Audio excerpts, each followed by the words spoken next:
Hi குட்டீஸ், நல்லா இருக்கீங்களா? இன்றைக்கி நம்ம யாரோட கதை பார்க்க போகிறோம் தெரியுமா? மணிராம் கார்த்திக் அவர்களுடைய கதையை தான் நம்ம பார்க்க போகிறோம். அவர் நிறைய கதைகள் எழுதியிருக்கிறாரு.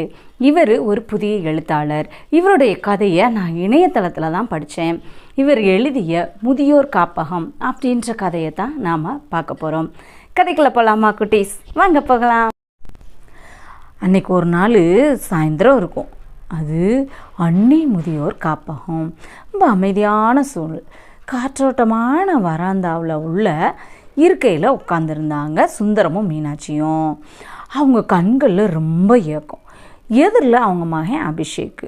அமைதியான சூழலை தொலைச்சபடி அந்த அபிஷேக்கோட குரலில், என்னம்மா நான் சொல்கிறது உங்களுக்கு புரியுதா புரியலையா அப்படின்னு சொல்லி அபிஷேக்கோட கேள்விக்கு விட தெரியாமல் தவிச்சபடி நின்ன சுந்தரமும் மீனாட்சியும், யாருக்குப்பா புரியாதான்னு கேட்குற?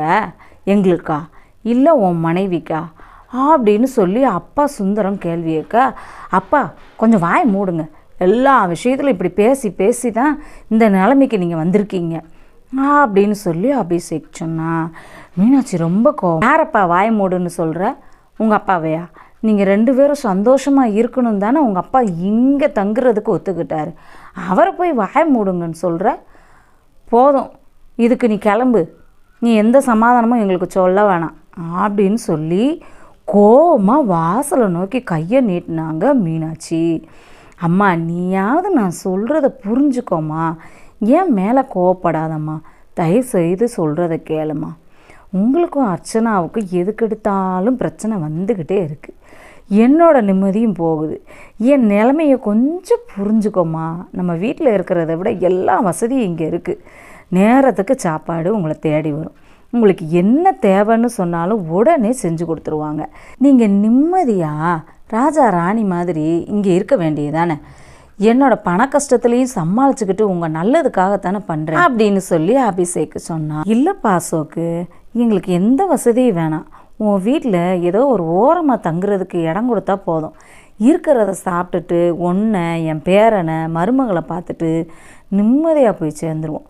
நாங்கள் இருக்க போகிற கொஞ்ச நாளைக்கு இந்த உதவி பண்ணுங்க அப்படின்னு சொல்லி சுந்தரம் சொன்னார்.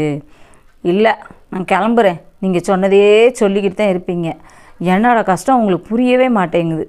எவ்வளோ கஷ்டப்பட்டு என் சக்தியை மீறி இவ்வளோ பணத்தை செலவழித்து உங்களை இங்கே தங்க வச்சுருக்கேன், அதை புரிஞ்சுக்க முடியல. நான் கிளம்புறேன். வாடா வருண், தாத்தா பாட்டிக்கு பாய் சொல்லிட்டு வா அப்படின்னு சொல்லி தான் மகன் வருணா அழைச்சிக்கிட்டு வேகமாக வந்து, நம்ம நிலைமை நம்ம பெற்ற பிள்ளைகளுக்கே தெரியல, இது எப்படி மருமகளுக்கு தெரியும் அப்படின்னு சொல்லி ரொம்ப கஷ்டத்தோட சுந்தரமும் மீனாட்சியும் அன்னை முதியோர் காப்பகத்தில் உட்காந்துக்கிட்டு இருந்தாங்க. வெளியே நின்றுட்டு இருந்த காரை நோக்கி வேகமாக நடந்து போனான் அசோக்கு. காருக்குள்ளே அசோக்கோட ஒய்ஃபு அர்ச்சனா உட்காந்துருந்தா. என்னங்க, உங்கள் அம்மா அப்பா புரிஞ்சுக்கிட்டாங்களா இல்லை நான் போய் பேசணுமா? சொல்லுங்கள், நான் அவங்களுக்கு புரிகிற மாதிரி பேசிட்டு வரேன். ஏன்னா உங்கள் முகம் சரியில்லை அதையும் சொன்னேன் அப்படின்னு சொல்லி அர்ச்சனா சொல்லிக்கிட்டு இருக்கும்போதே தன்னோட காரை இயக்க துவங்கிட்டான். பெற்றவங்களை கஷ்டப்படுத்தக்கூடாது அப்படின்ற ஒரே காரணத்துக்காகத்தான் இவ்வளவு பணம் செலவு பண்ணி இங்கே எவ்வளவு வசதியோடு உங்கள் அம்மா அப்பாவை தங்க வச்சுருக்கோம். இது உங்களுக்கு புரியலை, உங்கள் அப்பா அம்மாவுக்கும் புரியலை. ஊரில் எத்தனையோ பேர் பெற்றவங்களை கவனிக்காமல் ரோட்டில் விட்டுறாங்க. நான் அந்த மாதிரி பண்ணலைல. அவங்க தகுந்த பாதுகாப்போடு நம்ம வீட்டில் இருக்கிற எல்லா வசதி வாய்ப்போடு இங்கே தங்க வச்சுருக்கேன், இது தப்பா அப்படின்னு சொல்லி, சரி விடுங்க, எனக்கு தலை வலிக்குது, ரெண்டு பேரையும் சமாளிக்க முடியல, கொஞ்சம் அமைதியாக இருங்க அப்படின்னு சொல்லி அர்ச்சனாவுக்கு பதில் சொல்லிவிட்டு அவன் பாட்டு காரை ஓட்டிக்கிட்டு இருந்தான். கொஞ்ச நேரம் அமைதியாக அவங்களோட பயணம் இருந்துச்சு. தான் அம்மா அப்பாவோட முகத்தை பார்த்துக்கிட்டே இருந்த சின்ன வயசு வருண், ஏம்மா ரெண்டு பேரும் சண்டை போடுறீங்க, அதையும் தாத்தா பாட்டி அங்கே தங்க சம்மதிச்சிட்டிங்களா? பின்ன எதுக்கு நீங்கள் ரெண்டு பேரும் சண்டை போட்டுக்கிட்டே இருக்கீங்க அப்படின்னு சொல்லி வருண் கேட்டதும் முகம் சுழிச்சுக்கிட்டு அர்ச்சனா, நீ வாயை மூடு, நீ வேற, உனக்கு ஒன்றும் தெரியாது, சின்ன பையன், உன் வேலை என்னமோ வேலையை பாரு அப்படின்னு சொல்லி அர்ச்சனா அவளோட பையனை வேகமாக அரட்டிட்டா. அவன் அவங்க அம்மாவோட அதட்டலை கண்டுக்கிறாம, இல்லைம்மா நான் உங்கள் ரெண்டு பேருக்கும் இந்த பிரச்சனை வராதபடி பார்த்துக்கிருவேன், அப்படின்னு சொன்ன வருணோட பேச்சை கேட்டு அப்படியே அவனை கட்டி அணைச்சிக்கிட்டா அர்ச்சனா.